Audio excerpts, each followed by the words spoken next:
This is Philosophy versus Improv, where two sages try to teach each other a thing or two, and maybe you, the audience, get something out of it as well. I'm Mark Linsenmeyer, a philosophy superhero who longs to be saved from my ignorance of improvisational comedy. And I am Bill Arnett, an improv acolyte, comfortably curious about philosophy. And we are going to teach each other our things yet again. Yeah, and I think you get to start this time. We're going to I think so. Kind of go. There's an official rule that says we don't just say what it is outright. It has to develop. It has to, but perhaps it will be exposed overtly at some point, hopefully, so that it can reach the audience. Maybe there will be surprises. Who knows? I don't. We're already improvising. We established that weeks ago. So, I may have a cat that wants out. Would you pardon me for a moment? Please. In attempting to open the bedroom door to let them leave, I frightened them and they ran under the bed. So, okay. I'm sure they will try again. You try to tell the cats that I'm busy. You're busy, and they don't listen so good. The cat probably is feeling pressure because if that was the only appearance of the cat, for sure it'll be edited out. But if the cat continues to make appearances, perhaps it'll become an integral part of the progression of the show. Because you build the show in the edit. And I think that's something people don't realize. A friend of mine who was a film producer told me that's you create the final product in the edit, not right now. If this were a film. I think I agree with it. I agree with it as well. All right, Mark, I think we should dive in here. And here's my first question for you. This first statement, then a question. I've enjoyed your improv these last few weeks. How do you feel about your improv? I feel like I'm mostly enjoying my improv, but I also, there's a tightrope to walk. I don't have an objective enough assessment about it. I haven't gotten a lot of feedback. I played one of the scenes, I think from episode 4 in the car to my daughter, and she thought it was pretty good. She wasn't laughing out loud, but so I don't know how to feel. I will make my feelings based entirely on the objective truth of the matter, and I just don't know where that lies. Well, that's fair. We could be hurt by no one laughing, but then again, if you write a book and no one reads it, did you write a book? Yes. Okay. All right. Well, let's dive in here. And I am super curious to have you start one of these things. What would you like to see in an improv scene? You want something loud and crazy? You want something slow and thoughtful? You want something super emotional? I think super emotional just plays to our strengths. Don't undersell me or underestimate me. I am capable of getting real and going there. Okay, we can go there. We can get super emotional. You're getting the mode. Something's happening on your brow. But now the commentary is stopping. The acting is starting. No one will interrupt you or remove your focus from the intense emotions. Oh my God, that I'm witnessing here. Look, I want to talk to you, Gary. Mom's out of the house. She took Dorothy with her, so it's just us guys here. We got a report from school that you have been popping bra straps, and A, don't do that, but B, your mother asked that I have a chat with you about, what that all means. Are you sure? Who told you this exactly? The principal called Mom. Mom told me. You're 13. I get it. You might have an interest in certain things, curious about things. And look, when I was a kid, you could just go around popping bra straps and it didn't mean anything. But today it means more. And not that it didn't mean anything in the 80s, but it just meant, we're not talking about me right now. We're talking about you. Do you know where babies come from? Well, not from you, because you're not my real dad. Granted, I am not your biological father. Yeah, no, I know all this stuff. They taught us in the school and on the streets. Everybody knows this stuff. We were talking about this stuff when I was 8. Well, I know you're talking about the physical act, but they tell you. I've seen the pictures. We have the internet. I'm all over this. You don't have to tell me anything. All right, that's fine. Let's bookmark the internet. That's going to be a whole other discussion. Just so you know, what you see on the internet is fake and meant to entertain and not educate. I know fake boobs from real boobs. I mean, it's not that hard. They have the unnatural sort of shape at the bottom. All right. Granted, yes. Sometimes the nipple's in a weird area. That's fair. But closed, it's much more difficult. Look, the point we're talking about here is that you got to treat people with respect. You got to treat women with respect. Sex isn't a game. Women aren't toys. Women aren't objects. And we just got to make sure we respect those boundaries. Any questions for me here? I don't know that you have a lot to teach me in this area. I mean, I appreciate you seem to be generally decent to mom. I don't know. Well, I bet here's what they didn't teach you in health class. Here's what I bet they didn't teach you in health class. Getting your heart broken sucks. You don't want your heart broken, okay? And the second you start messing around physically, you know what happens? You form an attachment. You form an emotional attachment. All right? You can't help that. All right? You can't be romantic, sexy with somebody and not form an emotional attachment. All right? And that, it hurts if that pops or goes away. Okay? It was just one bra, and it was just in passing, and I don't even like her. Well, okay, that's fine. But what I'm saying is, as you go down this road, there may be someone you do like. Okay? And you might see them talking with somebody else. Or you might hear a rumor that this person that you do like doesn't like you, or doesn't like boys. Or the person you like is a boy, and they don't like boys. Or, do you see what I'm saying? Seems like there's a lot of pitfalls. Is that what you're saying? Have you had your heart broken? You want a toy or something? You want something that doesn't happen? Or like you invite your buddy over to spend the night and they don't show up?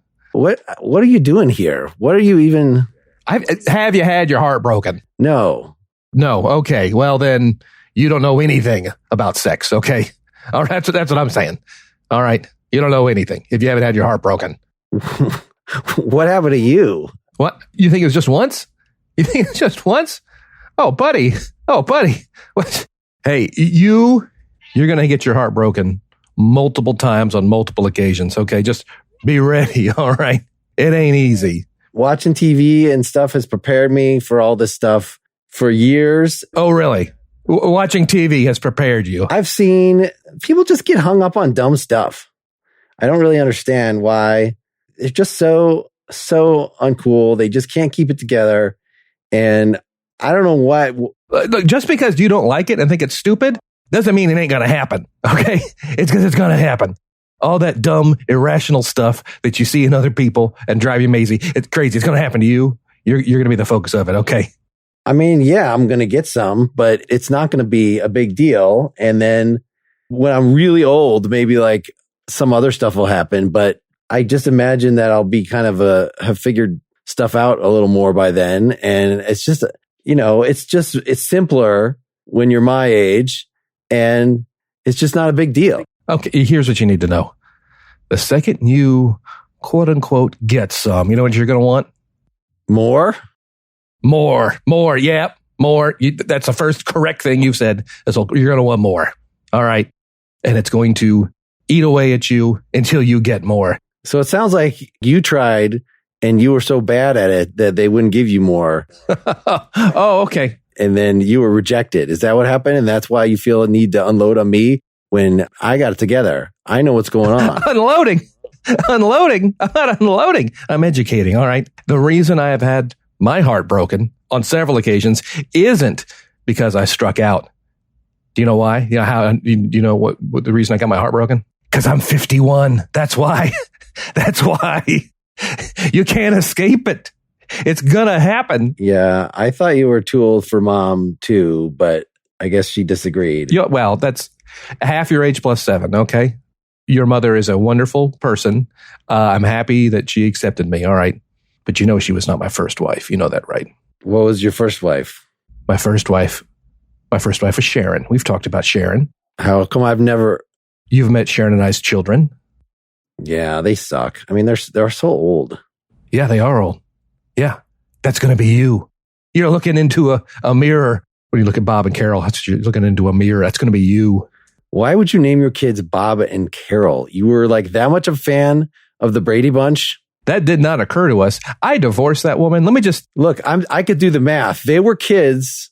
There are other wheels turning here, okay? I still watch the Brady Bunch now.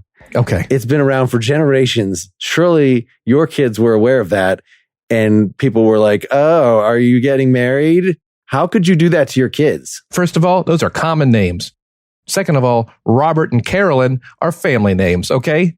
The fact that they coincidentally match up with the Brady Bunch is not, you're deflecting. And that's what I expect from a 13-year-old, okay? Here's what I'm saying. Let's do this. I'm not going to strap bra straps unless I get consent to snap a bra strap. Is that cool? Yeah, I know bullying is, I already got talked to at school about this. I did not think it was going to come home. It seemed like they're just making a big thing out of nothing. It was just a little grab assing, and everybody does it. Well, it wasn't consensual, I'm presuming. I mean, get the pitch pipe ready. If everyone jumped off a bridge, would you do it? Okay. No, I think the answer is no. Okay. Imagine this. I'm going to say you're probably getting some pubic hair. Is that true? In your groin and your armpits? Yeah, it's true, isn't it? Because you're 13. It's happening, yeah, right? I already know all about this stuff. We already have seen the film. Oh, my God. What if that hair appeared on the outside of your body? And what if every boy in school had to wear a little disc on their shirt that said how much pubic hair they have, okay? Are you like totally stupid or something? Well, when girls become women, you see something. You see two things. Well, there you go. Yes, we know about boobs, and that is part of the whole what was playing. Do you want to hear what like this whole thing that got made out of nothing is? I would love to hear the whole story. I was talking to Joey about how Tracy is getting boobs, and he was like, "Nuh-uh." And I was like, "Yeah, she has a bra." And he was like, "No, she doesn't have a bra." And so I just went over and I proved it. And Tracy had been really annoying for a long time, but she's generally cool with that kind of stuff anyway. And so it seemed like it was just not a big deal. It was just like a thing in social studies. But then she made a whole big thing out of it. And it was just stupid. I didn't mean anything by it. I don't like her. It was just like proving a fact. And it doesn't mean that you have to be upset about it or whatever. Thank you for the info. Don't do it again. How about that? Don't do it again. Is that cool? Yeah, of course. Okay. Can we be done with this? If you do like somebody, I'm not going to tell you about it. That's fine. Oh, here's just a little advice. If you do like somebody and you think they like you, because the conversation comes really easy and you're enjoying yourself and you think they're enjoying themselves, okay? ABC, always be closing. All right. I think we've really grown together with this discussion. Thank you so much. Now, your mom left us some pizza money. All right. As you know, I like extra thick crust, but I know everyone else thinks I'm a weirdo for it, so we'll get whatever you want. Is that cool? I think you need more veggies. Sorry. I guess it's true. You're really old and you're probably going to die soon, and you really should eat better. Why don't you tell me about that as we watch a rated R movie? How about that? All right. Can we watch Barton Fink? Yeah. If that's... I hear it's... When I said rated R movie, I thought you'd say something with some boobs in it, but Barton Fink is fine. That's great. It's fantastic, in fact. I hear there's a head, and it's all bloody and gross or something, and there's John Goodman and there's a head. All right, buddy. Good conversation. Let's both go to our respective corners and just kind of air ourselves out, and we'll come back like this never happened. Cool? Whatever. And scene. All right, Mark. That was a long one. It was, and you were displaying a lot of good intentioned range. Your character has some vulnerable outreach. It was not. Yeah, tell me how you thought that was in terms of conveying emotion, like what you were trying to do there. Well, what I was thinking is, and this is somewhat adjacent to what I'm going for, is while it was certainly probably humorous, and you're certainly a subject matter that we're all somewhat familiar with and can be very humorous, in a sophomoric kind of way, I enjoy things that happen in real life when you see them on stage and get to see them detached rather than having to be involved in them. Maybe that's what dark comedy is. This whole notion that something as terrible is happening to someone else and not you. And you are thankful that this awkward discussion is not one you're involved in. I enjoy those things. I enjoy that kind of stuff. I loved your story, by the way. I loved the level of detail in your story. That was fantastic. It was a tale for the ages. It was specific. It made sense. It ticked all the boxes. If you want to say it didn't have a ripping guitar solo, that's fine.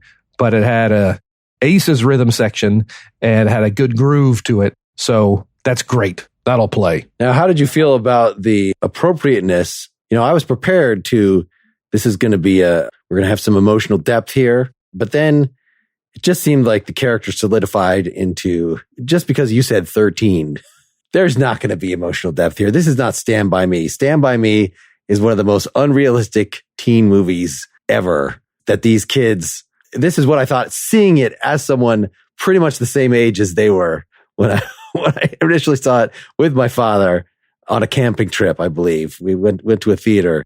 And I love Stand By Me. And I'm like, I love kids that age do not have those kind of conversations with each other that I have ever witnessed, ever. Talking about Mickey Mouse Club and talking about TV shows. They had a lot of those conversations. Yes, around the campfire, there was a conversation where things got a little real, but I enjoyed their other conversations. We can discuss this some other time. I am a sucker for coming of age movies. I am a sucker for Stand By Me. I'm going to say it. Well, if it didn't get emotional, could it have gotten emotional? And I'm just as much to blame. Could this have been the day when one of us breaks down or one of us decides that something terrible has happened or that they're scared or that they're lost or that, does that make sense? I mean, yes, if I had played it, come up with a better story or a more involved story. I just couldn't think like bra snapping in particular, why that would be I could, in retrospect, construct something, which is the way that you were going, that I thought this character would resist, that the bra snapping was not just a happenstance event, but is surely the result of, I have these feelings and I'm so confused by them. And thanks for being here for me because I'm so confused by these feelings that I'm feeling. And there's hairs that are poking out of me and I don't know where they came from. Maybe Uncle. Okay. That's a little unreal. The pitch has to keep going up. I think that's the acting. That's acting. This is actually not the lesson for today, but that I had picked. But one lesson perhaps in the future is you can lead with the emotion and the explanation can come later. And in fact, we can even do a scene like that at some other point today. If we want to do a scene where I can lead with an emotion and have no idea why I feel that way. Emotions aren't illogical. They're unlogical. Well, let's do that. Let's do it right now. Right now? Okay. Say whatever you like. I'm just going to have a ridiculous emotional reaction to it. Why'd you move that chair? I don't want. I said, not now. Not today. Just not today, okay? The chair was in the spot that I know where the chair, okay? I moved it from the break room. I get it. This chair, we only have a few of these kind of chairs. It's the good kind of chair. I know. And they're supposed to be in the break room because people like to relax in the break room. And now it's out here in the hallway. Were you going to stand on this chair to do something? It's wobbly. It is I don't understand you whatsoever. I wasn't going to stand on the chair. What is the chair even out here for? Is that your part of your job requirement? Junior assistant manager? Is that what you do now? Ask why the chairs are in the break room? I keep track of all the stuff. The chair's in the hallway now. That's all you need to know. Does it say hallway chair on it? It doesn't say hallway chair. Did the break room chair? Did the break room chair say break room chair? Implicitly. This chair is in the hallway now, okay? That's what you need to know. That's all that matters. I feel like you don't accept my authority. As assistant manager, I'm officially above you in the tree. All right, fine.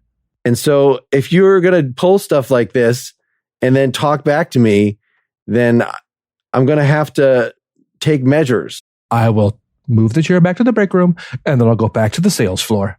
Is that acceptable? Yeah. I've been looking at the activity logs and it seems like you're out here doing shenanigans. You're not on the phone as often as you're supposed to be. Look, your sales are down. I'm really not sure why you're even coming in here. What is... Because it's my job and I want my job. You don't act like you want your job. You're acting like you're a crazy chair mover person. I still don't even really understand what got this going in the first place. Is there something deeper that this is reflecting? It seems like this is not just about the chair. I want to take my breaks in the hallway, okay? I want to take my breaks in this hallway because it's quiet and because everyone else here whom else? Huh? We'll start with Steve and then we'll start with everybody else, okay? Goddamn kippers that he makes in the microwave in there. Whatever that is, that's... I can smell them out here. I guess I understand. If you had just led with that, then I would understand, because the break room can get pretty foul, that fishy smell. And if you feel like you needed to do that somewhere else, can you not move the furniture around? That's really all I'm asking. Okay, bro. Cool, bro. You can eat in your car. There's plenty of other options. Can I have my break out of the building? Of course. Boom. I'll move the chair back. That was easy. I didn't think you would let me leave the building. Great. Solved. We resolved. I feel like this is kind of we've turned things around. I feel like you've... what? There's some kind of... I think I managed this situation very well. All right, assistant managed the situation very well. Maybe you should put it in your blog. Let me know that. Okay, put it in your blog. And communicate that, because you have these communication problems. And if you were just properly appreciated when someone's managing a situation adequately, then maybe you would get some better feedback on your next quarterly review. Okay, I'll bear that in mind. I've got 8 more minutes on my break. And if you're cool, I'm going to be in my car. We good? Can you play some Skynyrd in there? All right. We good? Are we good? He never moved back the chair. God damn it. We good? And scene. Scene. Awesome. I had no idea what was happening until we decided what was happening. Does that make sense? No idea why the chair was in the hallway. I didn't know what kind of business we were at. In my mind, as it was evolving, I thought we were in a Costco. And I was thinking, well, maybe I moved the chair so I could see the televisions and have my break in the hallway so I could see the TV display. But that's no more or less correct than any answer. And once it was in some kind of phone bank business. But the thing is, I could have that grouchy emotion without knowing why. As an actor, not know the character knows why, but I don't know why yet. And taking that dive, taking that plunge is a cool thing to do. And I think it gives some texture and makes them interesting. And we can make discoveries. So what do you think is the relation of the emotion, whether in a scene or even in just life, to the facts, what you're actually reacting to? It seems that there is a certain, you were just saying that drama demonstrates, at least improv demonstrates, they're in fact actually removed, just apparently removed. Is this a matter of something that's getting at the essence of what an emotion is, or is it just the fact that you can display the outward trappings and you don't know what has caused it? You don't always know what causes it. And I think we spend a lot of time as people playing junior psychologist and try to explain emotions and figure emotions out and what do they mean and da-da-da-da-da. We probably put too much value on all that. I said earlier, emotions aren't illogical, they're unlogical. And I think some people have a hang up where they always feel that emotions follow something happening, that we would not have emotions left to our just neutral state. Something must occur to elicit an emotion. And what that means in their improv is they can be very flat and neutral, waiting to emote, waiting for a moment when they can have emotion. And it's like, well, that's not true. We can start emotional. We can have emotions out of nowhere. We can do these things and not know why in our own minds what compelled our character to have that emotion in the mind of the actor to not know why. But the character can certainly know. And I think that's a little bit true in life as well, that if we think too much about, well, this emotion happened clearly because this stimulus happened. It's like, well, I think we're probably doing ourselves a disservice. People are crazy animals and we got a whole half of our brain dedicated to emotion. And to say that entire half of our brain is somehow a slave to the other half, or somehow can't operate independently, or can only be operate in such a way that it's explainable by the other half. I'm not ready to go there yet. I'm not there. So how does this line up to the sort of Spock view of emotions, that the irrational side of us, and then there is the rational side of us, and sure, they're just forever fighting? How do you feel about that image? That might be true. Fighting might be kind of strange. Look, people are super irrational anyway. Healthy people are irrational. Irrationality is how ad campaigns work. I mean, we're surrounded by people asking us to make irrational choices left, right, and center. We're right in the middle of the COVID crisis, and there's irrationality. Gee whiz, you can't turn on the television with getting it off. So I think sometimes people think irrational is a bad word, or it means synonymous with stupid or synonymous with gullible. I don't necessarily think that's true. A and B, get used to it. It ain't going anywhere. tell me what you think of this from a performance perspective. I think to make sense of each other's behavior, we attribute, as you said, simplistic models of why they're doing something. Why is this person upset? We come up with some reason. And even if we don't know the reason, like we assume there is some reason, or else they're crazy. There is a cutoff in which you're not treating the person as a rational agent anymore, as if they're just like a wild animal. They're off their meds. But it seems like, of course, there's not that sharp distinction between people whose behavior can be explained in a simple way, whether they're being rational or not, at least they're being predictable or not, right? Sure. All that, the giant asterisk on everything I just said is like, yeah, emotions that happen out of the blue and are directed at other people can be an issue. And there are certainly lots of therapists out there helping people understand and deal with their emotions in a constructive fashion. And they ain't going broke anytime soon. So I think there's certainly probably a range of, I hate to say reasonable emotions, but there's a range of emotional life and expression that we give each other to experience and allow each other to have, for sure. Well, and certainly beliefs, the fact that we can have therapy, it's not merely like we're corralling a wild animal. It is shot through with what makes something jealousy. It's not just a feeling angry. It's jealousy with a particular idea that my beloved is giving too much attention to someone else, when I could just be clearly wrong about that. Your whole emotion could simply be a mistake. Sure. Based on faulty data or on stories you've been telling yourself. Can we do a little experiment here? Do you have a piece of paper and a pencil handy or pen? I would like you to write an emotion on a piece of paper other than any ones that you have portrayed today. Could be angry, could be sad, could be melancholy, could be sentimental. I have written it. It is written. All right. The third thing I say in this scene will elicit that emotion. My third statement will elicit that emotion. Don't even feel like we have to drive towards that emotion. Just play the scene dumb.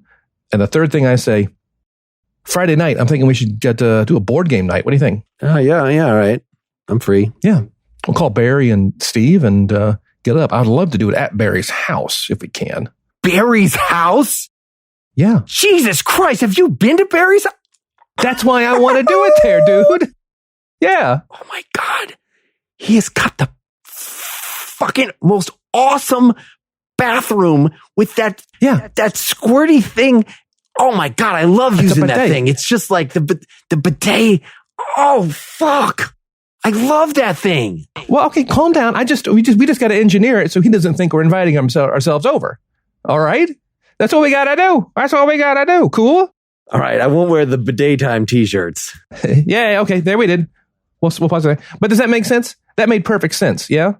We can run the tape back and be like, well, that wasn't weird or strange. Yet you intentionally took on an emotion seemingly randomly, right? Yes, but it definitely made sense because that was a sweet bidet.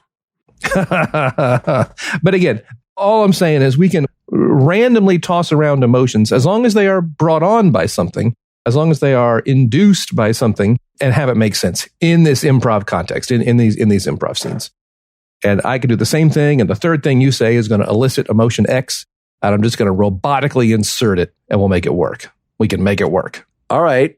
So should we say our match is, let's try to explain. We're at our time here. Yes. So, I mean, I feel like your subtext has been pretty textual, but let me see if I can sum up that there is, I guess, just using emotion as a tool in a scene, and that it can be just like that character in building in characters, building out characters. You can use an emotion like a character in that way, that you can have it be rooted firmly in the premise that you come up with, or you can conversely just have the emotion and then figure out like what would make sense in the premise to be, in what we're discovering to have actually elicited that. I think what you said is correct and pretty cool and pretty fantastic. This idea that emotion is independent from story, perhaps, or not story. It's independent of circumstance and what's going on in an improv kind of way. It exists on top and around things and certainly informs things and pushes it around, but we can just pop it out of nowhere.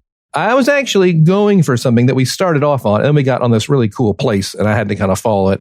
And that was this whole idea of, what do you want your improv to look like?